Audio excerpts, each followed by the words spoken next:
Every team, every topic, everywhere. This is Believe.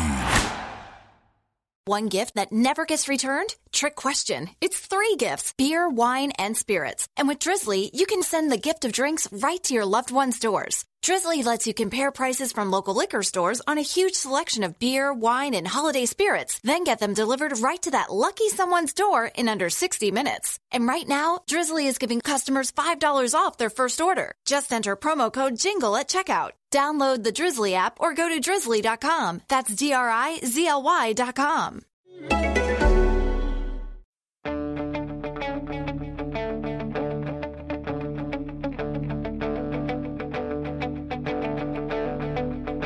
Ich warte seit Wochen auf diesen Tag und tanz vor Freude über den Asphalt.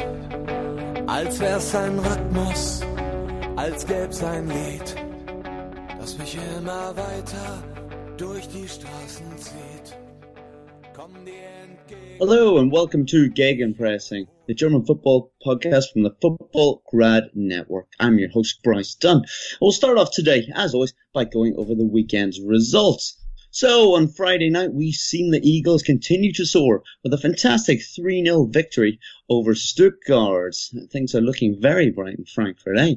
All was even then on Saturday between Augsburg and Nuremberg. 2-2 it went.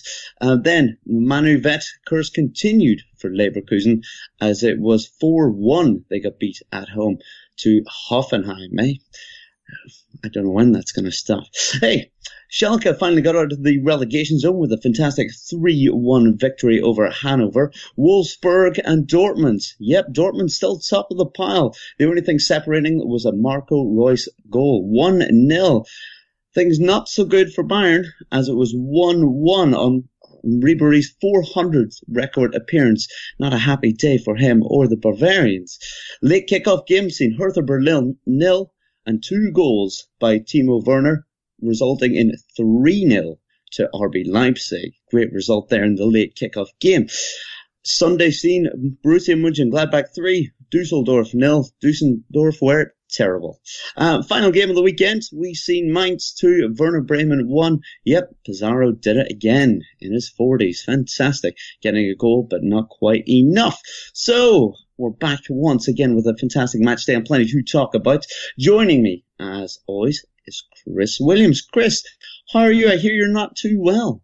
Well, I'm all right, I suppose. I've got a bit of man flu, if we can still call it that. But yeah, I'm surviving. I'm going to Scotland this week, Bryce. I'm going to Celtic on Thursday, so if I've got any cold, that will freeze it out of me. Yeah, that's it. Rest up before that. You're going to need your energy going in there, eh? That should be a hell of an atmosphere. But joining Chris and I, as always, is Manuel Veth. Manu, how are you? Yeah, I'm good.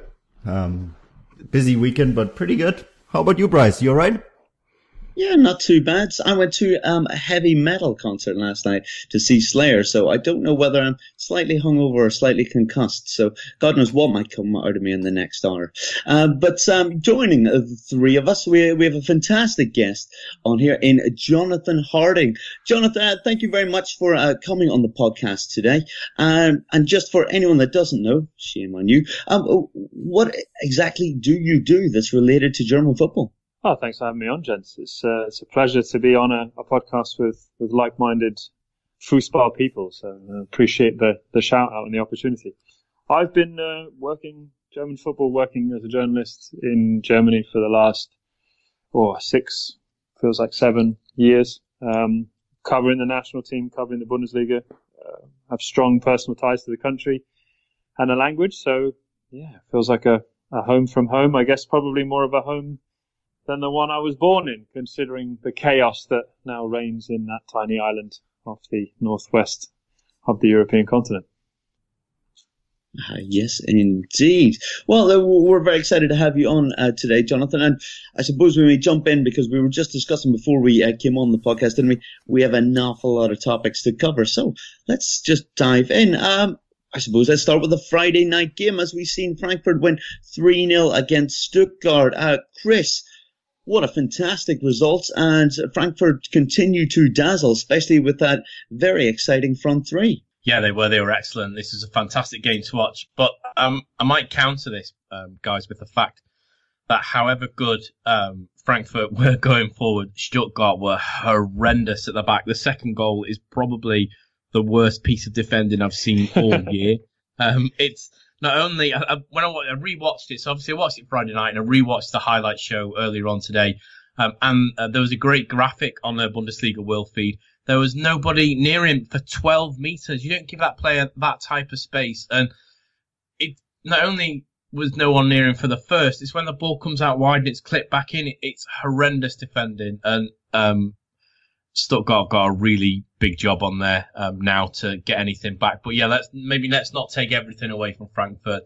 They were phenomenal. I think we were all a little bit concerned about Hutter at first, but his philosophy now has been etched out week in, week out. And why I am impressed, and I've said this now for the last 3 weeks running, but they're continuing to do it a midweek and they're continuing to do it on a weekend. I did worry a little bit with the Europa League rhythm. Could they keep it going? But they keep surprising me.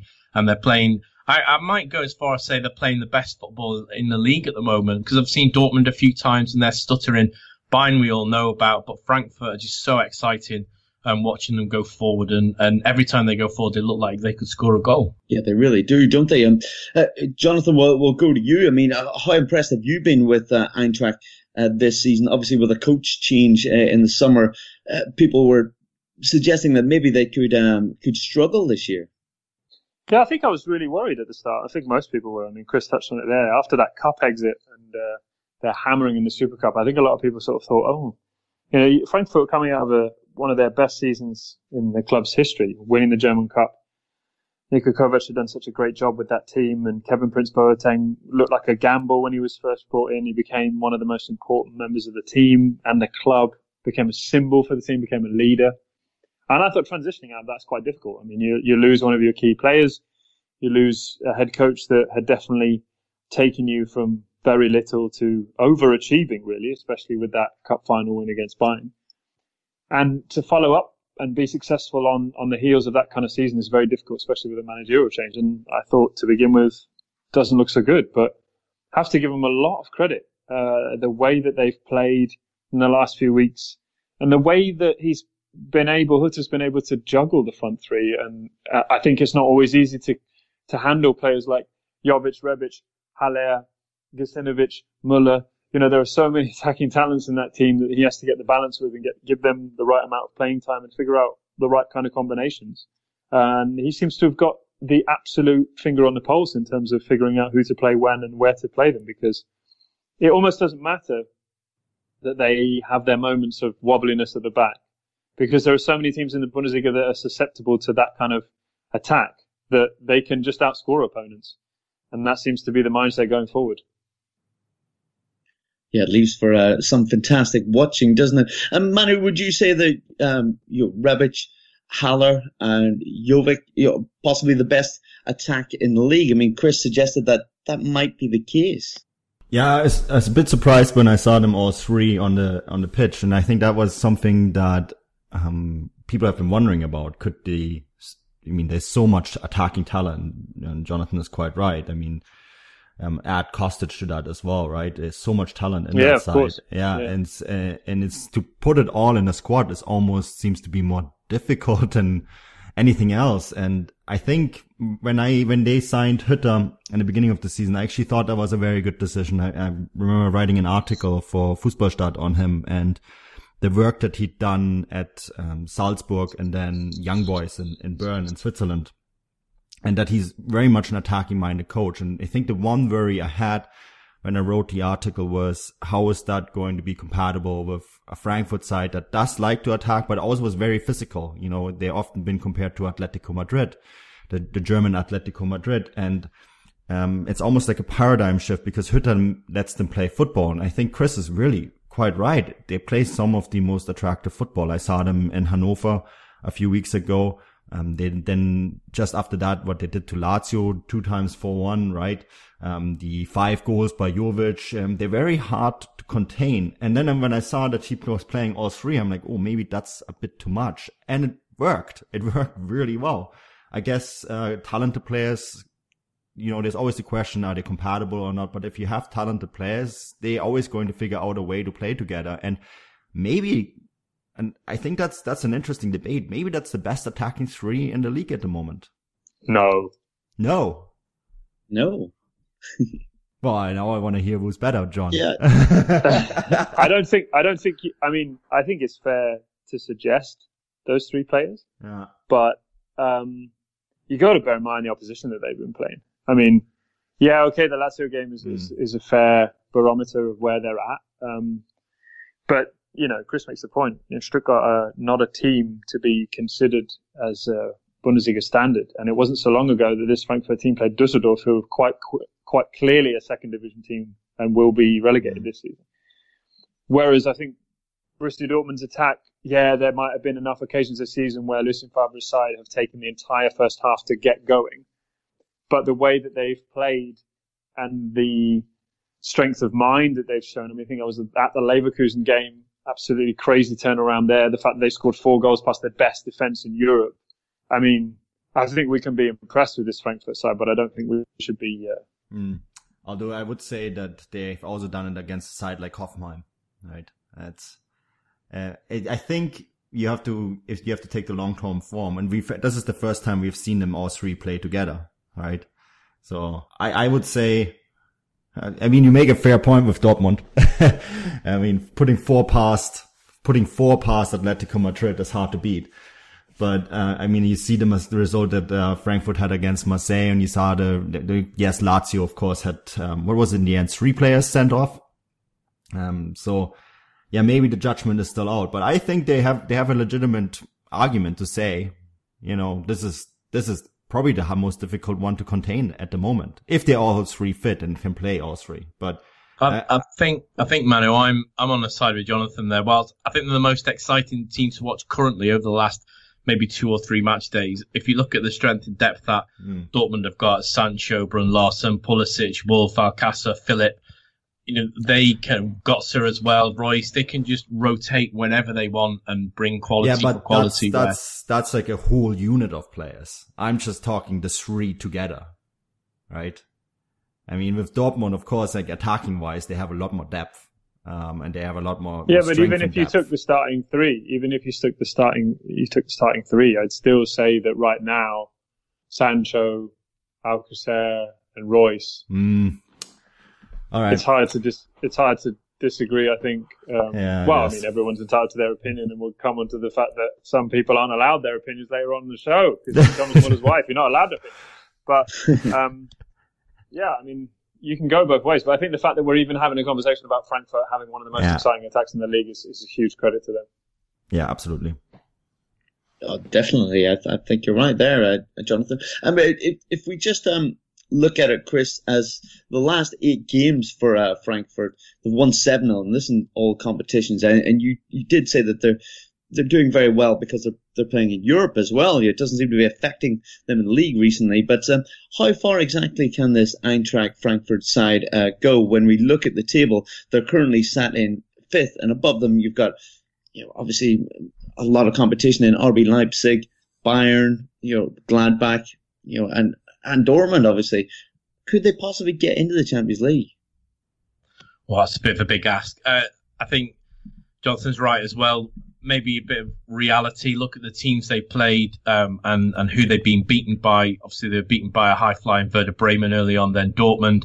They drew with Leipzig, who look like they're getting back to their best. Obviously, they were beaten by Gladbach, and then the teams they've beaten, Hanover. Okay, yeah, they've beaten Hoffenheim, but it's Düsseldorf, Nuremberg, Stuttgart. They drew with Nuremberg. They've got a run of games coming up. Maybe not now, but as we get towards the winter break, they've got Bayern, Mainz, who are playing all right, Leverkusen. You never know what you're going to get on that day. And they've got Schalke next, who I think I saw their game on the weekend. They, for once, played very, very well. Mark Uth's finally off the mark, so he should have had about 15 in that game probably. But maybe it's the wrong time for Frankfurt to face Schalke, and especially with their trip to Cyprus midweek as well. I think although it's not a very long trip, it'll be a tiring trip, so it'll be interesting to see how they come back for that. I think that I think the Champions League would be a step too far for them, to be honest, Bryce. any side, if you want to go into the Champions League, I think you need a couple of seasons in the Europa League to gain your experience and then step up. Otherwise, I think you're going to be out of the group stage and then straight back into the Europa League, which is obviously good for the money side. But for European experience, I'd probably say Frankfurt needs to spend a couple of years in the Europa League and then maybe have an assault on the Champions League. I think the one benefit that Frankfurt have maybe is that their group stage will be pretty much wrapped up by the weekend. They get the 3 points in Cyprus and they don't really have to worry about those last 2 games, right? And that's a huge benefit considering who they're playing afterwards, because they can really rotate for the Europa League matches. Yeah, that's a good point. And then, I mean, they're facing teams that are still playing for points in Europe. Yeah, the danger with that, though, is a team like Frankfurt, I always worry that if you make that decision to go and rotate, that you lose form. And for teams like that, I often worry whether that's more detrimental. It's not always easy for teams like that to regain form. If you say, okay, we're going to play a B team against Lazio and Marseille because we've already got the points and we're through, then you have to go to Augsburg or whatever it is. You have to, Chris was talking through the fixtures there. You have to go and get those results. Is it going to be easy enough for them to go and do that? That Frankfurt are perfectly capable of playing a B team in those 2 Europa League games and then having a serious hangover. I can go both ways, but I always worry for sides that rotate. Yeah, I guess the judgment is out on what they can do. I think too, maybe the last thought that I have on this is that Hütter's project was always going to take time, and we maybe just seeing the early signs. He's just ahead of schedule. Yeah, I think so. I really do, because I mean that was something when I looked at it, because his football is very different than what Kovac's football was. Definitely. And that's, I think, something, you stamp that on the side, and I think they have done a lot better than I thought they would in the last few weeks. Yeah, absolutely. Credit to them. Just before we move past the Friday game, I'm going to go back to Chris Williams and just say, you've always stressed to me that if we're looking at the relegation zone or if we're looking to see how good a team is, give it 10 games. And I've waited, and now it's 10 games. Stuttgart's, it doesn't look good for them. It really doesn't, especially being rooted at the bottom. And you noted just how badly that defense is. Do you see that they'll be dropping down a division at the end of the year? Of course, we've reached the magic 10, haven't we? So yeah, now we've had 10 match days, Bryce. We can look at the table, and if you're down there round about this time, it's hard to get it back. So especially seeing the way Stuttgart have played, even after changing their manager. I mean, the amount of goals they've leaked, is it 13, or it might be 11? But it's a lot anyway. It was 4-0, 4-0, 3-0, wasn't it? Yeah.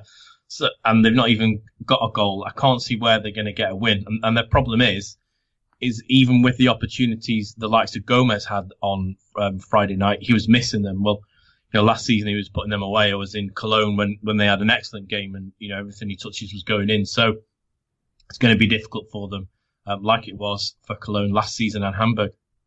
Yeah, definitely conceding 24 goals in 10 games and only scoring 6. It's going to leave things a little bit difficult, isn't it? But Manu, we're going to go to you now. Before we go to Saturday, Bayern have been busy once again, but not just on the field, I suppose, but football leaks. There's been a revelation on that. I mean, just explain to anyone that's listening that goes, what in Lord's name is football leaks? What exactly is that, and what revelations have come out on this Friday? Well, it seems like these days Bayern's match day always starts on a Friday, no matter when they play. So I've been following this Football League story for quite some time. Football Leagues, before it went under the umbrella of Der Spiegel, and Der Spiegel is, of course, a big magazine in Germany. Those who don't know, it's a big revelation magazine. I guess if you compare it, it's similar to our American listeners to the Times. In the US, of course, not 100% the same agenda, but in terms of magnitude. And Football Leagues in particular, what they've been doing, it's a man named John. It's not Jonathan Harding. It's a different John who's been leaking documents slowly, if only it was. Yeah, if only it revealed was. to the entire world. So we've managed to catch him and get him on the podcast. Exclusive. We got John, the guy behind Football Leagues. No, in all seriousness, it's all started with a homepage. And, I remember when I first stumbled across them, this was I think in 2015, and they slowly but surely every day leak documents onto their homepage. And it's really interesting. We have a few articles up on Footballgrad on what they did. And sometimes it was just a contract that showed that there was third party ownership involved. Contracts that showed that players didn't necessarily pay taxes. It's the sort of things that we all kind of knew were going on, but I guess he just pushed it all in the open. And then it went under the umbrella of Der Spiegel, which is, in one way, is a good thing because they can handle the resources much better. It's a lot of data. On the other hand, it also means that it's not as open as it used to be. So what they have done, remind me, I think it was 80 gigabytes of data that they have been sifting through for the last 6 months. And the first batch was revealed on Friday. And that first batch included the fact that Bayern Munich, alongside a bunch of other big European clubs, have been plotting to create a European Super League. Now, Bayern, of course, have immediately released a press statement in both English and in German, where Karl-Heinz Rummenigge adamantly declared that he and the club have no plans to leave the Bundesliga or UEFA competitions, because this was one of the things that Football League's document revealed, that they were actually hired a law firm to test whether they could leave the Bundesliga and UEFA competitions. Now, of course, it also revealed all sorts of other beautiful things, like clubs not paying taxes, like the fact that there's some clubs that have been doping. That's all documents that are still coming. But this particular batch was all directed at Bayern. The Spiegel released the headline of the new magazine was just read Der Verrat, the treason, showing a Bayern logo sticking out the tongue, presumably to the rest of the league.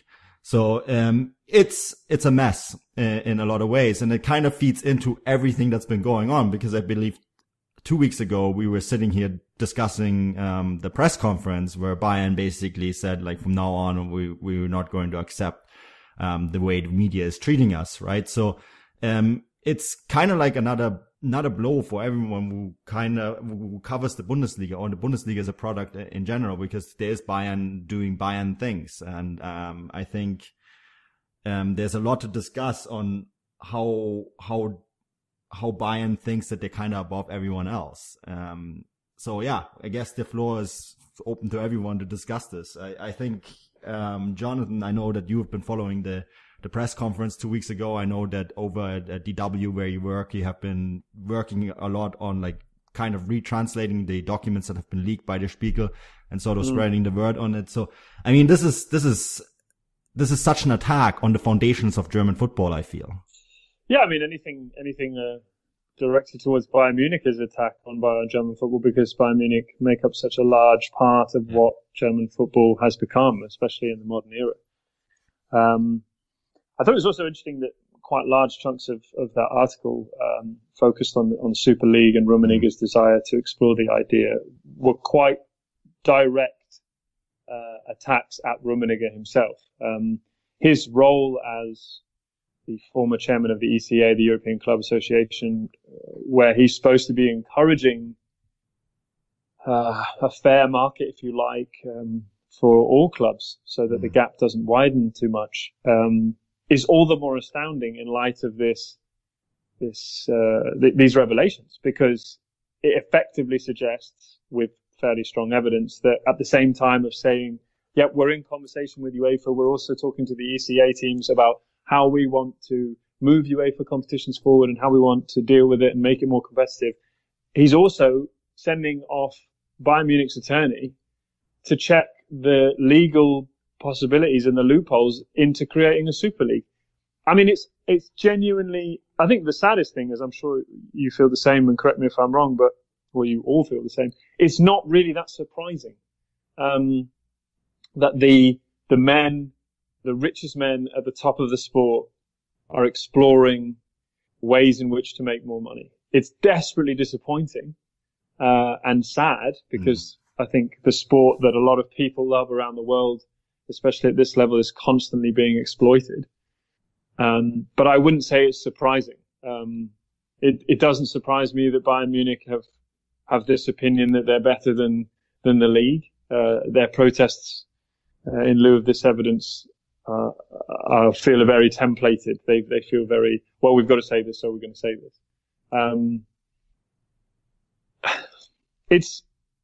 I think it's just concerning because I just don't know how much more evidence is going to come out. And if this is just the beginning, then, you have to feel like this is just the beginning of a tremendous fire.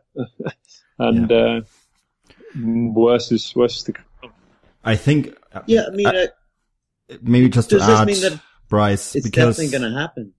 No, I don't think necessarily will happen. No, I mean, the clubs are exploring it. Will leave, but and they were quick to shut that down.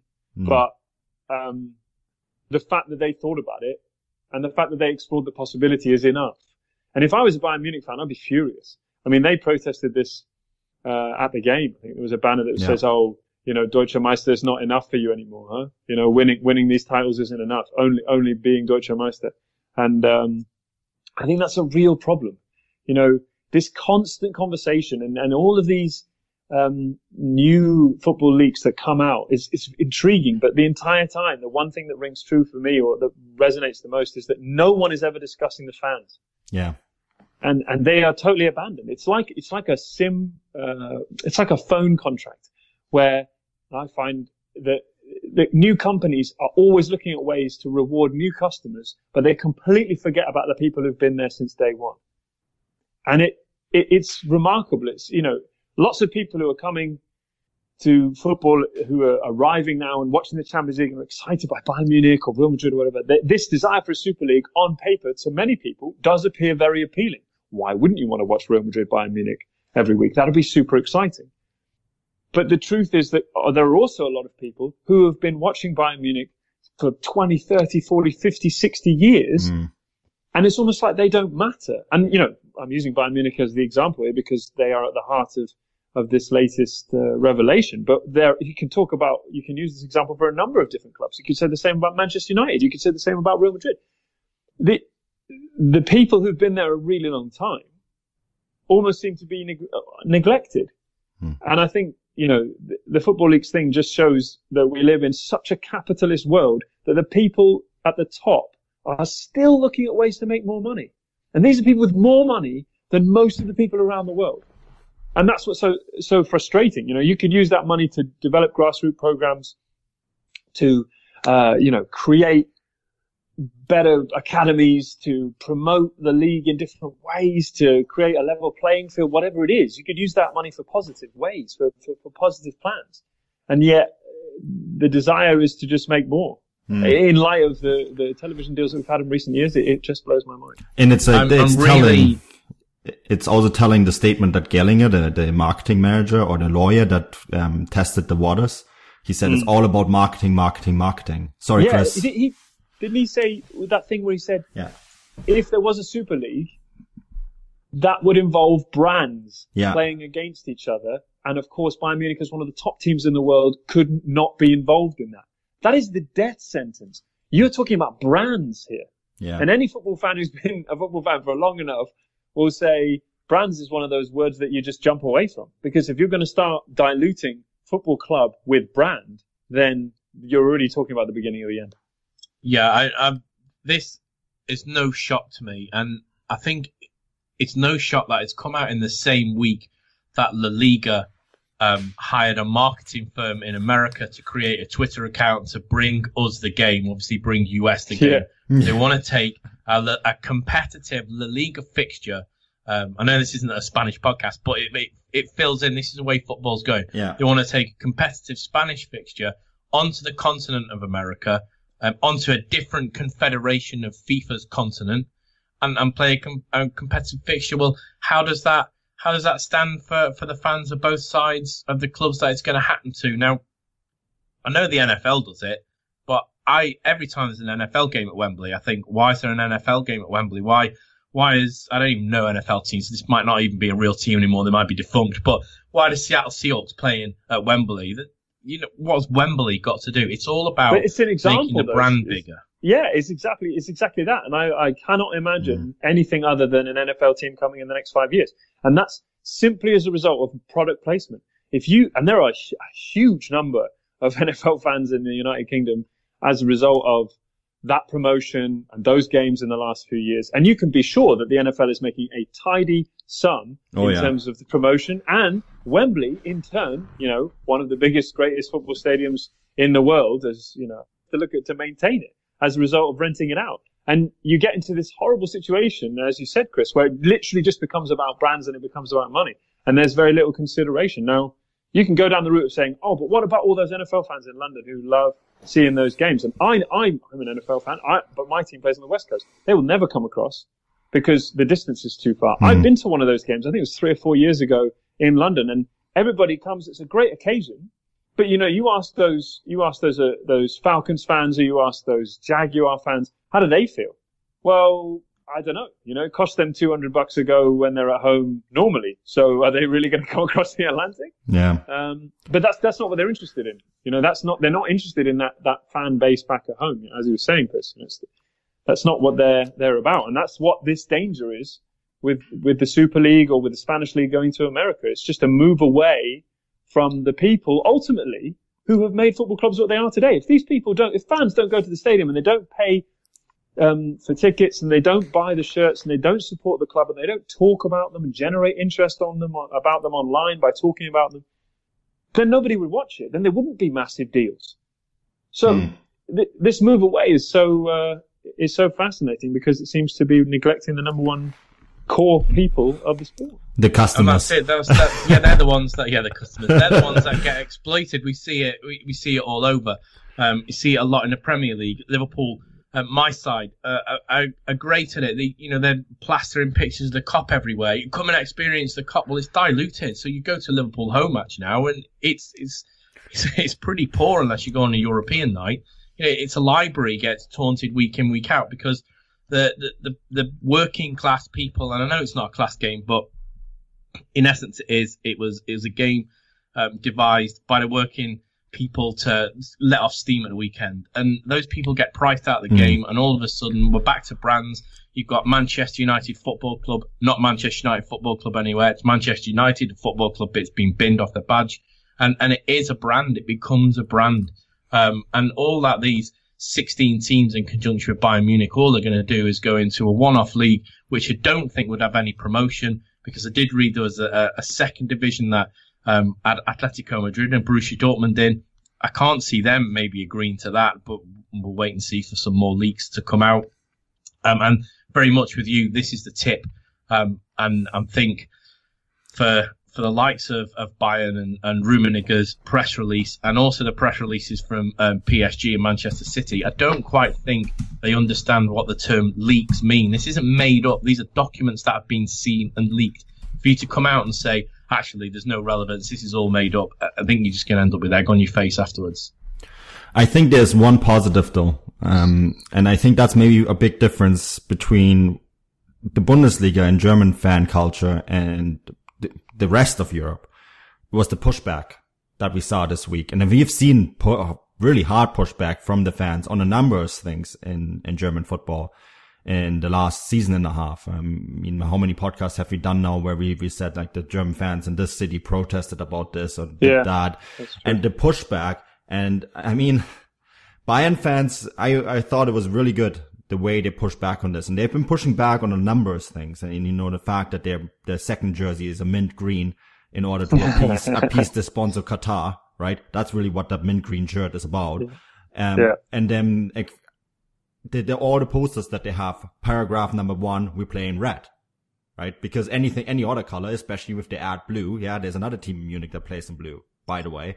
So I think that is really something that German football still has. Because I don't think there were any protests in the Liverpool-Arsenal game, the two English teams that were listed on the paper. But isn't that because of what Chris just said, that the people who might like to have a voice are not even there anymore? Yeah. And that's the danger. And that's a sad point. But if Germany doesn't heed those warnings, then that's my biggest fear, because as much as I agree that the pushback is a good thing, German football is very much in danger of chasing down the Premier League too hard. And if it does that, it will sell the soul of what makes German football so special. And, you know, you don't, as you say, you only need to be in any number of Bundesliga grounds on the weekend, almost any weekend, to see their protest against the DFB, to see, you know, fans show how they feel about where money is being used and that it's really all about the profit. And the fact that Karl-Heinz Rummenigge in that rather remarkable press conference a few weeks ago spoke about, you know, we're not going to take any of this abuse. And, you know, he talked about the German constitution, you know, remarkable uses of language, really. And here we are with evidence to suggest that for all he was saying about, you know, freedom of speech and not attacking people and not manipulating situations, here is concrete evidence to suggest that's exactly what you're doing. And I think that's what really frustrates so many people. It's this contradiction in terms that always comes around in football, and a lack of transparency. You know, if you can't do your job without telling people what you're doing and where the money's going, because you know that it's not quite by the book or that it's not what the club should be about, it's the beginning of the end. Yeah, not quite by the book. I mean, you just have to look at who runs Bayern and how they have handled money by the book, right? I mean, they don't have a problem. They don't have a problem with they have a problem with the press. They don't have a problem with checking out the European Super League, but they don't have a problem with being paid by Hamad International Airport to have sponsors. They don't have a problem with going to Qatar, even though the human rights issues are absolutely off the chain. I mean, it doesn't make any sense to me. And the inability of people in senior positions in that club and in many clubs around the world to just take the money and how that might reflect on the club's values blows my mind. And it just reiterates this idea of a capitalist world where people are only ever about being number one and making the most money and being, you know, leading in the social media charts and making the most profit. Well, in Bayern, it's in the song "Forever Number One," right? So yeah, well, and that's even in English anyway. Yeah, it's in English. well, guys, I think we could spend several podcasts talking about this.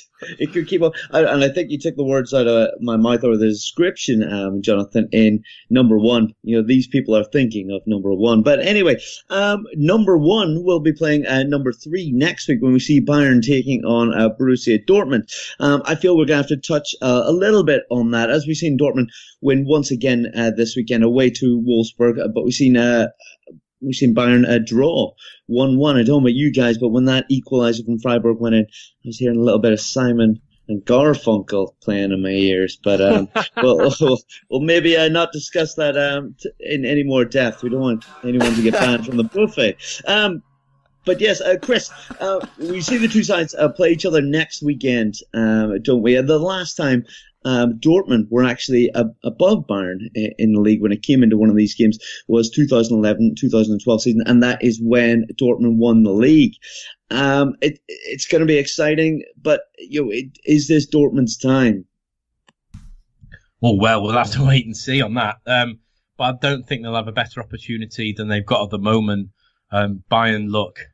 Can we say they look old? Are we allowed to say they look old? I think that was one of the things in a press conference you can't I've been say. saying that for years. Yeah, you can't say they got old players. I think the balance of old players and new players is perfect, by the way, at Bayern.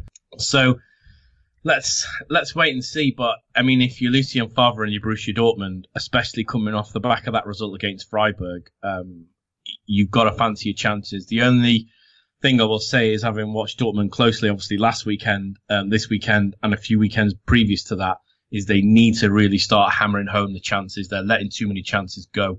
1-0 on the weekend should have been 4 or 5.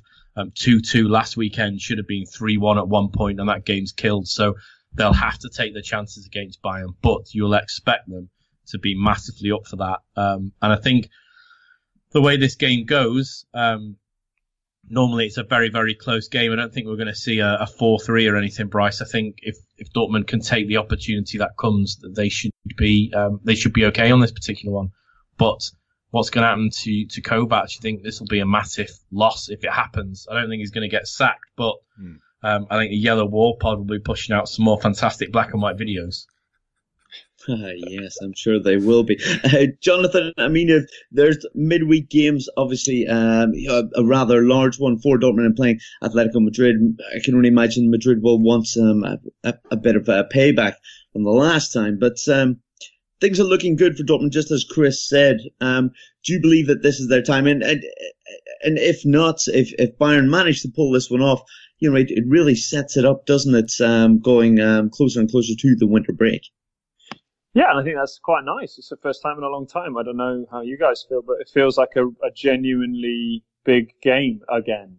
For the first time in a long time. In the last few years, the Bundesliga has really worked hard to label this game as a huge game. And really in the last few years, it hasn't been. It's been Bayern Munich against the side trying very hard to deal with a number of factors affecting their progress and not necessarily making the best decisions. And it hasn't made for the best game. There's been a big, big gap between the two sides. And now, ironically, the gap will be the other way round because I think Dortmund are going to hammer Bayern. I personally don't jinx it, Jonathan. I don't believe in jinx. What a statement. I don't see anything about this Bayern side that inspires. And in those situations, I mean, they got really beaten by a disciplined Hertha Berlin side. Lucien Favre makes teams better. I totally agree with Chris that the way they should have drawn that game against Wolfsburg on the weekend, they were pretty fortunate. The way they played in the second half wasn't great. But they are unbeaten in 15 games, I think. That's remarkable. Lucien Favre can say all he wants about, let's take it slow. I think they beat Bayern. I think they open up a 7-point gap going into the international break. And I think if they're top at Christmas, they win the league. Jonathan, would you not say that Niko Kovac makes teams better? Yeah, but not this Bayern team. I think Niko Kovac needs to be given time, and I think that's part of the problem. Bayern Munich don't know what they want, and it's quite clear that Niko Kovac wasn't their first choice this summer. And they're having to make do with how they feel about that. Niko Kovac made Frankfurt a much better side than they were, but he wasn't having to deal with a huge number of egos. He wasn't having to deal with Champions League, and he certainly wasn't having to deal with a huge weight of expectation or press that he's having to deal with at Bayern Munich. It's a whole different ballgame. And or Mrs. Muller's Instagram. Or Mrs. Muller's Instagram. I mean, to be honest with you, that's a whole other conversation. But or Mats right Hummels now, or Boateng, or yeah, exactly. He's having to face so many things that he's never faced in his managerial career before, and I think that's what makes it harder for him to do his job as a coach. And I don't know. And I don't think we're at the right time to answer the question of whether he's the right coach for Bayern. But I think Bayern have to give him a season, because if they don't, they're already admitting that they should never have hired him in the first place. And right now, the last thing that Bayern Munich need is more bad press. So I think they have to ride Kovac for the rest of the season, whatever happens, which right now is probably the last thing that Bayern Munich fans want to hear, because the way that they've been playing recently hasn't been very inspiring. But I don't think they've left themselves with any option. In many ways, it's a bit like Germany. They haven't left themselves with very many options, and they've been forced into this corner by the decisions that they've made. It's interesting that you say that, because there's no plan B to Niko Kovac, Jonathan. But it's okay if they don't have a plan B. And it is.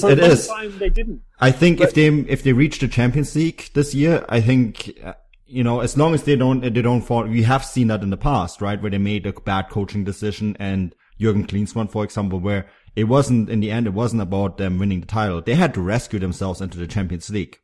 And I could see, one thing that worries me for Dortmund going into this match next week is the injuries. I know Bayern have a very similar problem. That's the one thing that worries me. But let's say Dortmund do win that game. Then you could see Bayern drop out of the Champions League spots, right? And but I think that's when they get worried. Still finish. I think still finish in the top four. This Bundesliga But now isn't good enough to challenge. Imagine them after the winter break, and they're hovering around 4th or 5th. That's when they get really, really nervous. Right? Yeah, sure. But that's where you have to be strong, because who are you going to be able to bring in? I mean, you can go both ways on it, but I'm not so sure that there are very many managers that you can bring in that situation that will drastically improve the performance of a team, unless something has gone wrong on a personal basis with the way that Niko Kovac is coaching the team, and there's obviously interpersonal issues or something like that. I don't think you can sack him. I think we come back to this point. How long is enough for a manager? 6 months is not enough time, especially for a manager that has no previous experience in this situation. Either you give him the experience and you give him all the experience, which is the minimum of a season, or you don't, and you don't employ him in the first place. But half-heartedly saying, oh yeah, he's our guy, and then 4 months later being like, well, he's no longer our guy, as nervous as you can get, I think that's inexcusable for a club like Bayern. I mean, it's inexcusable for all clubs, but that's just my personal. But Manu, if we look at this, the comments from likes of Jonathan and Chris here. I mean, is there any possible way Bayern can win this game? Did you see there being any possible? I mean, obviously Dortmund are in great form. Do you see them causing what would now be probably set as a surprise? Yeah. I do think Dortmund are favorites. I am worried a little bit about Dortmund's injury problems in defense. And I also see Dortmund playing Atletico Madrid midweek and Bayern playing AEK Athens at home midweek. Bayern don't have to, even this slow, poor, sluggish Bayern side are going to put 2 or 3 past AEK, like they did away. So they won't have to exert themselves that much. I do think Dortmund are favorites. I do think Dortmund are going to win that game, but that is just the one worry that I have, is that midweek game. And, the fact that there's no Akanji, Diallo is injured. Those are important players for Dortmund and the way Dortmund play. And I think, that just worries me just a tiny bit if I was a Dortmund fan, that Bayern could maybe sneak in a win somehow. Or even draw. If they draw, that wouldn't be good enough for Bayern, right?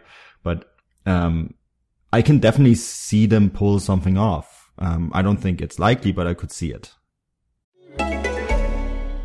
We can get anything delivered from furniture to toilet paper. And now, adult beverages with Drizzly. Drizzly lets you compare prices from local liquor stores on a huge selection of beer, wine, and spirits, then get them delivered right to your door in under 60 minutes. And right now, Drizzly's giving all new customers $5 off their first order. Just enter promo code EASY5 at checkout. Download the Drizzly app or go to drizzly.com. That's DRIZLY.com.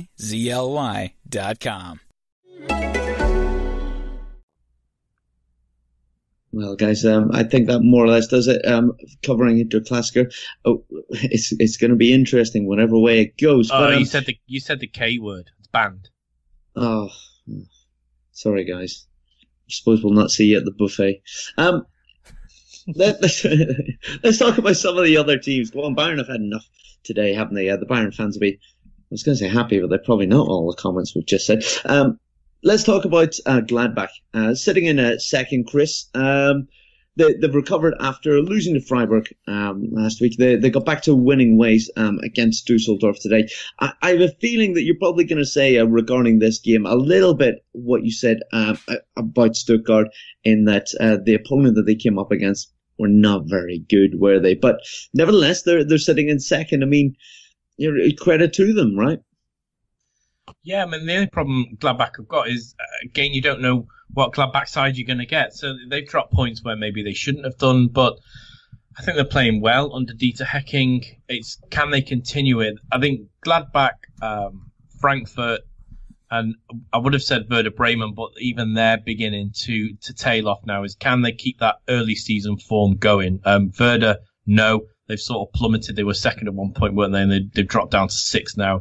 Although they're on 17 points, they can bring themselves back in with a couple of games turned around, and we've seen that over the last couple of seasons take out Bayern Munich, and the fight for the European slots as well as the relegation slots has been very, very close. But at this time, Gladbach worry me because I think they drop needless points where they should be picking up, and at some point Bayern are going to start picking up points again.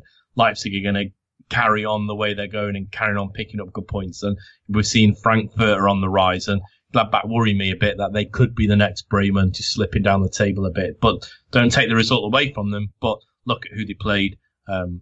Fortuna Dusseldorf are rock bottom. Yeah, and I watched this game, and their defending again is pretty damn sketchy. But speaking of another side that had a fantastic win over the weekend is RB Leipzig, and Jonathan, we've seen them. Timo Werner scored 2, then win 3-0 the late kickoff.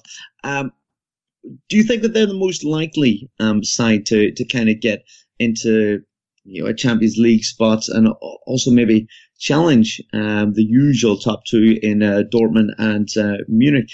Obviously, a title challenge might be a bit of an ask, but to be up there and in the mix. Well, they might be one of those sides that takes advantage of Dortmund's misfortune. I mean, Manu talked about Dortmund's potential injury crises, and I agree that if they lost players like Akanji or Diallo or Witzel, they would be in trouble because they're such cornerstones of that team. And then if Bayern can't get their stuff together, then, Leipzig are well positioned to pounce. But they're a bit of a strange team. It feels like they've taken the year off in anticipation of Nagelsmann's arrival next year, and Rangnick sort of coming in to fill in for a year, like classroom replacement kind of thing. That's what it looked like to begin with. I mean, they lost to Salzburg in the Europa League, and I was a bit like, well, this is just going to be one of those years that Leipzig drift through. But since that game, I think they're undefeated in 10. And that's pretty impressive. They seem to have got whatever they had at the beginning of the season off their minds. And I think they're going forward. I think part of their strength is that if Timo Werner isn't firing, and obviously fortunately for them at the moment he is, they have such a number of different players that they can bring on to be creative in attack. And that depth going forward is not something that many sides in that top 4 or 5 have. I mean, Chris just talked about Werder Bremen there. I mean, they do have good players going forward, but I think if Max Kruse and Max Eggestein are out, then, you're lacking big creative sparks. The same could be said for Hertha. If, Duda isn't playing well and Kalou doesn't fire and Bisevic isn't in the right place at the right time, they don't get goals. And Frankfurt obviously have a number of good players that are working at the moment, but how long is that form going to keep up? There aren't many teams. And we were just talking about Gladbach. I think of their last few goals, I think it's something like Hoffmann and Hazard have scored 7 of their last. Have scored all of them, and that sort of that dependency, that slightly worries me a little bit about other sides. Whereas Leipzig, they've got Jean-Kevin Augustin, they've got Bruma, they've got Werner, they've got Kuna, that guy off the bench who just seems to love scoring from 30 yards.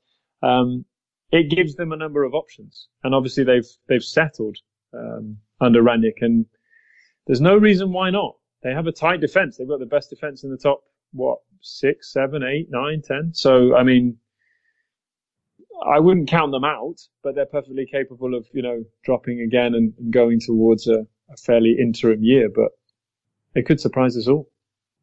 I think with Leipzig, we also have to keep in mind that they're getting reinforcements in the winter, right? They've got a couple of feeder clubs in Europe. Yeah. So they're actually getting stronger. They have been playing I think they have been playing very well. Ever since that Salzburg game, they've been playing very, very good football. And you're so right. It feels like no one really pays attention to them because we're all waiting for Nagelsmann to arrive. And meanwhile, Rangnick is playing this fantastic football with them. And then I'm sure he'll remind everyone of that. Yeah.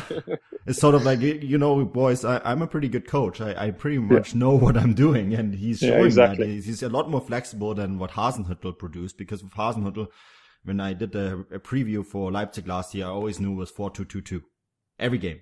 You just like replace a player here and there, and it was always the same setup. But with Rangnick, that's very different. And just to add, like they're signing 2 very good players at Christmas time that are going to make the side even better. So I think this is a team that we have to, they could benefit from Bayern and Dortmund going against each other. They're only a point behind the top 3 at the moment, right? They're only a point behind Gladbach and Bayern right now. They could jump to 2nd place next week. And very, very good team. But Manu, do you think that they will finish? First might be a push, as I said, but maybe in the top 2. Do you see that happening? Well, it's happened before, and we've talked about Bayern. I think next week is going to be the Klassiker. I said the K word. Is going to be such a big one because it could really set the tone for the rest of the season in a sense of where Bayern are going to go and where Dortmund are going to go, and everyone else is kind of in the shadow of those 2, right? Leipzig are playing Leverkusen. We don't know what we get from Leverkusen these days. It's very much up and down. If they win that game, I jinxed Leverkusen real bad. If they win that game, it's all your fault, man. Yeah, it's all my fault. I take 100% responsibility. But let's say they win that game, then they're on 22 points. And they're probably 2nd. And that is, after match day 11, Chris said we're over that magic number of games now. we can look at the table and say, yeah, look, this is trends. We know which way the league is going to go. Well, let's talk about Leverkusen. I'll let you off the leash, or off the hook, I suppose, for the foreseeable Manu, and I'll go to Chris on this one. They lost to Hoffenheim the weekend. You'll credit to Hoffenheim with a fantastic result, but Leverkusen just, I mean, a lot of people predicted, including Manu, predicted big things for them this year, and it hasn't really happened. Sitting in 13th after 10 games, this is surely not where anyone would have predicted them to be. Well, they didn't just lose to Hoffenheim; they were battered.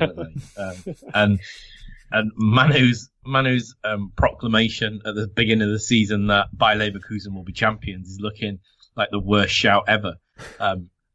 But watching this game, they were on top for the first part of it, and they're just not taking the chances. Julian Brandt missed a good opportunity. Obviously, they had the opening goal was correctly ruled out for offside.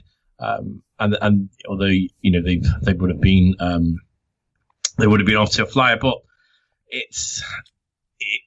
I find it hard for Heiko Herrlich to be getting tons of criticism because they can play some nice football now and again. I just don't think it's firing up front for them at the moment. They've scored 11 goals in the last 2 games before this. Yeah, but there's a problem though, isn't there? Yeah, there is a problem.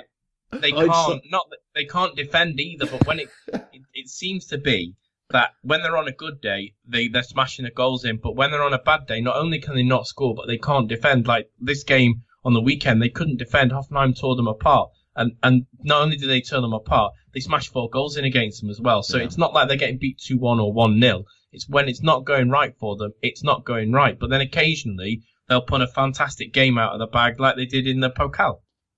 Manu, may I just say that you're saying that they scored 11 goals in their last 2 games before that. In the league before that, they'd only scored 5 goals. So 16 goals they've only scored this season. 11 happened to be in those games. I think part of the problem is that a lot, and I know Manu and I have spoken about this before, it's whether you feel like it's Herrlich's fault or whether it's, whether the players are actually as good as we thought they were. And as I say, Manu and I talked about this quite a bit. And I think the fact that they beat 6-2 Werder Bremen, I mean, that was kind of a fairly astounding result. But for me, I think it's a combination of the both. I think any side that can go from winning 6-2, 5-0 and then losing 4-1, there has to be some degree of blame on the manager because that is such a variation in performance and result that some of that has to be on the coach because it just says to me instability. That being said, I still am not convinced about a number of players in this Leverkusen side. And I think there's too much of a reliance on Kai Havertz and Julian Brandt to get the job done. I'd love to know what Karim Bellarabi had for breakfast a week ago, because ever since then, he's been amazing. And I think that's, all of it seems a bit stuck together, a bit sort of jumbled together. And I think that's what makes me worry the most, because how is it that some weeks it's Havertz and some weeks it's Brandt, and then suddenly Karim Bellarabi's had his Frosties for breakfast, and I don't know. And then the next week they throw a 2-0 perfect first half against Borussia Dortmund and lose 4-2. I mean, completely unacceptable performances. Jonathan, is that coming down to the coach then? Is that what we're suggesting? I mean, or I is think it some of it has to be. I think some of it has to be on the coach. And I know Manu is heavily on Herrlich's sort of criticism bandwagon, as it were. And I can understand that. I think some of it has to go on him because any side that plays 6-2, 5-0 and loses 4-1 after that, that's got to be something wrong with the setup. But I do think that some of those players are turning out not to be as good as I think we thought they would be. So, Jonathan Tah is decent, but he's completely isolated. Leverkusen's wing backs are not wing backs, they're wingers who don't know how to defend. They're constantly out of position. And at that point, you're playing one goalkeeper and one centre back against all the other teams. Of course, you're going to concede a lot of goals. Is Dominic Kor really good enough to hold a midfield? I love Sven Bender and Lars Bender, but those guys should really stop playing because their bodies are completely ruined. Huge members in the dressing room, but can they be relied on over the space of a 45-game season? I don't think so. You're working in attack, sure, Kevin Volland's great as a defensive forward. Alario still finding his feet. Great width out wide with, Bellarabi and Brandt and Havertz and all of that, but it's not enough. There has to be more balance. And Leverkusen have had enough money and had enough. What about Paulinho? It's supposed to be an amazing player that they signed for whatever it was, 20 million, 18 million. Yeah, you're right. But that's management for me though, Jonathan, right? I mean, you mentioned a bunch of things there, and maybe it goes beyond Herrlich. It goes to Völler as well, who's in charge of setting up this team, and Jonas Bold, right? Absolutely. Who recruits the players. I do think that Tah is a very good centre back. I still think there's a lot of potential there, but I mean, you're quite right. But he's isolated. Yeah, he is. And you look at the results, and this is a really good example. They did win against Bremen. Kofeld, I'm not sure he's actually as good of a manager as many people make him out to be. And Dieter Hecking, I mean, people who listen to this podcast know I'm not the biggest fan. So they beat them. And then, of course, the first coach that has a little bit of a tactical knowledge in Nagelsmann is like, okay, well, this team has weaknesses there. And I know Herrlich is not very good at setting up this section and that area. Boom, they're done. Right? Yeah. So, I mean, if it comes to just, when Herrlich plays against a manager who's just as good as him, his talented side wins. But against any manager who has a little bit of clue, he loses. Yeah, but is it as talented? That's my beef, if you like, with Leverkusen, because, as I say, I think Tah's isolated. I think the wing backs are wingers hiding in disguise. I think the holding midfield isn't as good as it should be, and there's not enough balance to that side. To be fair, Aranguiz and Baumgartlinger are hurt. Those are probably the two most important holding midfielders in that squad. Yeah, that's. Well, guys, just one last thing before we wrap it up here. We've only got a few moments left. Jonathan, we've seen this result. Obviously, we talked about Leverkusen and their downfalls, but a fantastic result for Hoffenheim and Julian Nagelsmann. We always say good things about Nagelsmann, but he really is just that great a coach, isn't he? At the age of 31, to come in, not having managed before with a side like Hoffenheim, who were on the verge of almost relegation, and now they're consistently in Europe. I mean, RB Leipzig, it's very exciting times ahead for them, and it should be a good season for Hoffenheim once again under him. Yeah, I think the amazing thing about Nagelsmann is he continues to perform so well with players that aren't very good. I mean, or that shouldn't be as good. Their collective strength is so impressive. Manu just talked about his tactical knowledge. That's obvious. Everybody knows that. But I think his ability to understand people at such a young age is so impressive. He knows how to get the best out of Reiss Nelson. He knows how to turn Joel Linton from an Austrian league striker to one of the most devastating counter-attacking forwards in the Bundesliga. I mean, that is all on the manager. And year after year, he loses big players and he steps up and brings in these new guys. I mean, very exciting to watch him in his final year at Hoffenheim, and very exciting to think about his potential next year at Leipzig. I think you've hit the nail on the head there, Jonathan. That's we saw that last year, and even the season before, with their run to the Champions League place. The playoff place they got is somehow the sum is always greater than the parts within. He's going to have the opportunity at Leipzig maybe to make the parts as good as the sum. So it'll be interesting to see what he does. Yeah, absolutely. Very exciting times for RB Leipzig next season when he comes on board. But guys, that more or less does it for this week. Jonathan, thank you very much for coming on the podcast. We greatly appreciate it. And we'd like to get you on in the future if you're available. But we always end the podcast by giving our guest and the two guys an opportunity to maybe direct our listeners' eyes towards whatever you've got going on. Is there anything you've got coming up that you'd like to promote? No, it's just, thanks for having me on. It's always a pleasure. Not working on anything massive at the moment per se, but I'm on Twitter at JohnBlog66 if you feel like my ramblings are worth following. And yeah, I just appreciate the time and the chat with you, gents. Well, we'll definitely continue to get you on for more ramblings in the future, I think, Jonathan. Thanks very much for coming on. Chris, hopefully you're going to get well, and obviously you're heading up to Scotland. But what else would you like to draw people's attention to? That's just it, Bryce, at the minute. And I say I'm heading up to Scotland. Obviously, we've got the weekly accreditation sweat. So I'll find out tomorrow if I'm actually going to Scotland. So by the time this pod comes out, I'll know whether I'm going up north or not. But they've been good to us before in the past, Celtic. Obviously, I was up there for when Bayern visited last season. We seem to have good relations with them, so hopefully. Some people say when it comes to a cold, it's best to sweat it out, so might help anyway. Manu, what have you got going on? Obviously, Football Ground are always busy. So Chris mentioned it. Champions League, Europa League previews, they're coming out. Probably by the time this podcast will be out, a bunch of them will be released. And I've written an in-depth scouting article for Pro Soccer USA on Alphonso Davies. So if you're a Bayern fan, you're listening to this. I spoke to a data company in Germany for this article, and that's all probably going to be released as well by the time this podcast is out. And I'm going to tweet it out at Manuel Veth. Fantastic. And yeah, guys, if you're on Twitter, go to @FootballGradLive. There's going to be plenty of articles, match reports, everything you could possibly want. Fill your boots with football this week. I hope you enjoy the European games midweek. And then, yes, we'll be back next week to talk about that big game between Dortmund and Bayern Munich.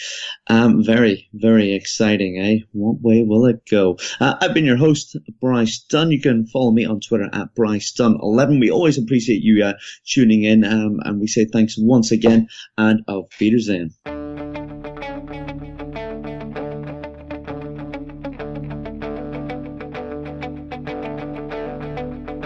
Ich warte seit Wochen auf diesen Tag und tanz vor Freude über den Asphalt. Als wär's ein Rhythmus, als gäb's ein Lied, das mich immer weiter durch die Straßen zieht. Komm dir entgegen, dich abzuholen. Do you love watching live TV but are tired of your huge cable bill? Sling TV has the same top cable channels for as little as half the price, so you can save hundreds of dollars while still watching your favorite sports, news, reality TV, and more. Ditch cable and get Sling's total live streaming solution with free local channels. Setup and installation are included. Make the smart choice and switch to Sling TV. Get the best of cable for the best price. Learn more at sling.com/cutcable. That's sling.com/cutcable. Setup and installation included with $49 down and $20 a month for 12 months. Restrictions apply. Thank you for listening to Believe. You can show support to your host by subscribing to the show and giving us a 5-star rating on your preferred platform. Check us out at Believe.com and search for BLEAV on YouTube.